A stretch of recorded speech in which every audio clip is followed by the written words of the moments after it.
तो फ्रेंड आप सभी का स्वागत है आपका अपना YouTube channel Bihari fundamental of science पर।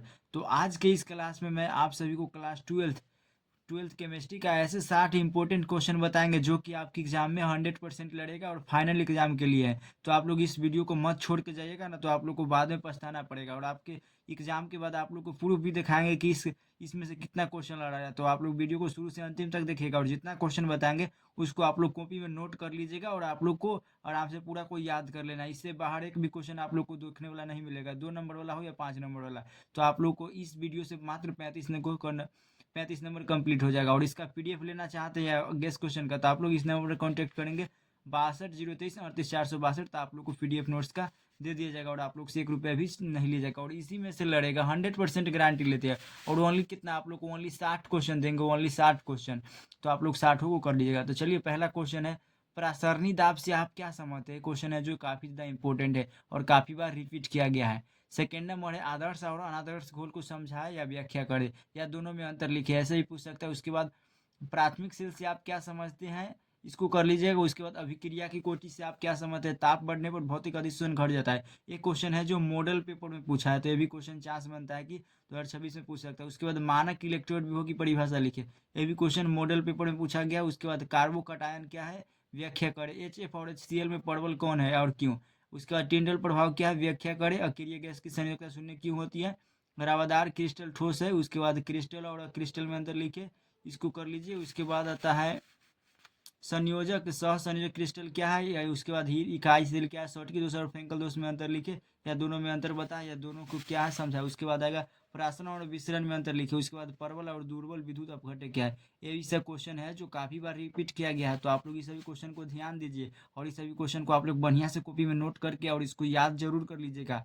उसके बाद है सेल स्थिरांक क्या है, क्लोरोस का नियम क्या है, लवण सेतु क्या है, अभिक्रिया का औसत वेग क्या है, अभिक्रिया के अर्धकाल या अर्ध आयु क्या है, डेहली और सक्रिय ऊर्जा क्या है, इसको कर लीजिए। उसके बाद समांगी उत्प्रेरक और विसमांगी उत्प्रेरक क्या है, दोनों में अंतर बताए, तो इसको भी आप लोग कर लीजिएगा। उसके बाद भौतिक अधिशोषण और रासायनिक अधिशोषण में अंतर लिखिए, इसको भी कर लीजिएगा। उसके बाद है पायस क्या है, ये भी इम्पोर्टेंट है क्वेश्चन।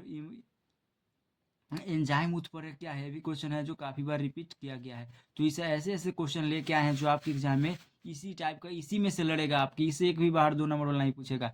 अधिशोषण और अवशोषक क्या है, दोनों में अंतर लिखिए। द्रव स्नेही और द्रव विरोधी कोलाइड में अंतर लिखिए। निस्तापन और भर्जन क्या है, दोनों में अंतर बताइए। एल्युमिनियम और तांबा के मुख्य अयस्क के नाम बताए। कॉपर के 2 मुख्य अयस्क के नाम बताए। उसके बाद आता है अक्रिय गैस एक परमाणिक होती है क्यों, इसको बताइए। उसके बाद हाइड्रोजन परिवार कौन कौन सदस्य है, ये भी बताइए। तो आप लोग को 34 क्वेश्चन हो गए।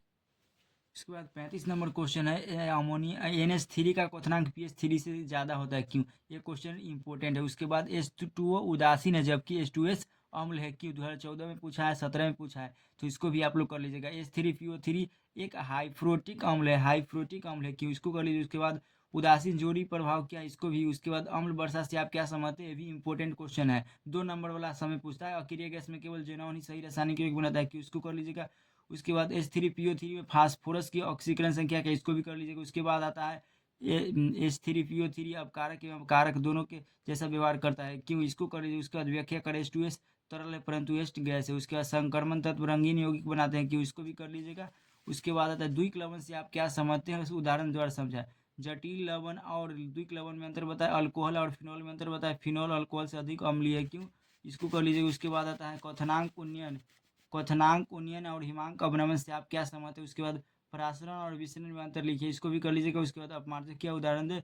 ग्रेफाइट का सुचालक होता है कि ग्रेफाइट विद्युत का सुचालक होता है कि। उसके बाद आवश्यक तथा अनावश्यक अमीनो अम्ल क्या उदाहरण दे।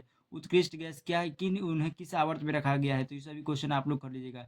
रोल का नियम, रावल का नियम या राहुल का नियम। उसके बाद तुल्यांकी चालक तत्व क्या है, लवण सेतु क्या है, लेंथेनाइज संकुचन क्या है। उसके बाद कार्बो टेट्राक्लोराइड क्या, कार्बन टेट्राक्लोराइड क्या है, मतलब CCl4 क्या है। उसके बाद पावर अल्कोहल क्या होता है, कायरल और अकायरल यौगिक क्या होते हैं। अमोनिया का अच्छा लिगेंड है।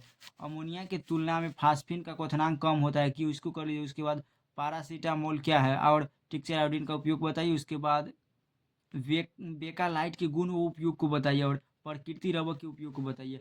100% इसी में से लड़ेगा, 100% इसी में से लड़ेगा। और आप लोग इसका PDF लेना चाहते हैं तो आप लोग इस नंबर पर कॉन्टैक्ट करेंगे 62 023 38 462। तो आप लोग को फ्री में दे दिया जाएगा। तो आप लोग को शॉर्ट क्वेश्चन कितना मात्र दिए, शॉर्ट क्वेश्चन मात्र आप लोग को 66 दिए, यानी 66 क्वेश्चन दिया। आप लोग को इसी में से लड़ेगा, इससे एक भी क्वेश्चन बाहर नहीं जाएगा। तो आप लोग के पास अभी भी टाइम है, 30 दिन का टाइम बच गया है आप लोग के पास। आज कितना तारीख है, 3 तारीख है, और आप लोग के पास मतलब कितना 30 दिन का टाइम ओवरऑल बच गया, 30 से 32 दिन का।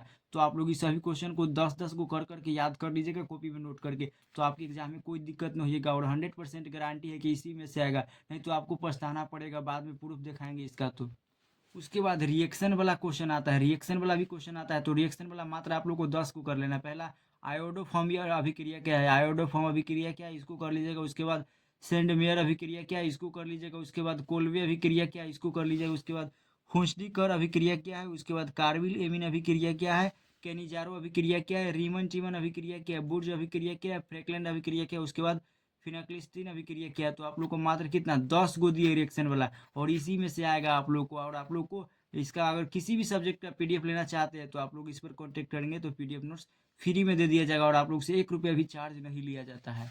और लघु दीर्घ उत्तरीय क्वेश्चन पढ़ाते हैं। दीर्घ उत्तरीय क्वेश्चन, दीर्घ उत्तरीय क्वेश्चन में पहला आता है प्रथम कोटि की अभिक्रिया को परिभाषित करें, प्रथम कोटि का अभिक्रिया का व्यंजक प्राप्त करें। तो ये क्वेश्चन है जो 5 नंबर ने पूछा, ये 4 से 5 बार रिपीट किया है, 4 से 5 बार रिपीट किया है। तो आप लोग इसको जरूर कर लीजिएगा।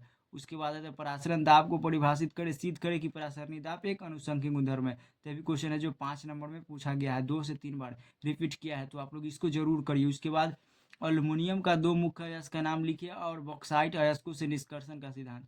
उसके बाद हैबर विधि द्वारा अमोनिया बनाने के सिद्धांत क्या है, अमोनिया से नाइट्रिक अम्ल कैसे तैयार किया जाता है, इसको भी आप लोग कर लीजिएगा। उसके बाद धातु यानी लोहा का 2 मुख्य नाम लिखे तथा इससे मुख्य अयस्क से धातु के निष्कर्षण सिद्धांत को लिखे। उसके बाद आता है उप सहसंयोजक यौगिक के लिए बर्नर सिद्धांत क्या है, लिगेंड क्या है, इसको कर लीजिए। उसके बाद इथेनॉल और एसिटिल्डिहाइड में अंतर लिखे। उसके बाद फिनॉल और कार्बोक्सिलिक अम्ल में अंतर लिखे।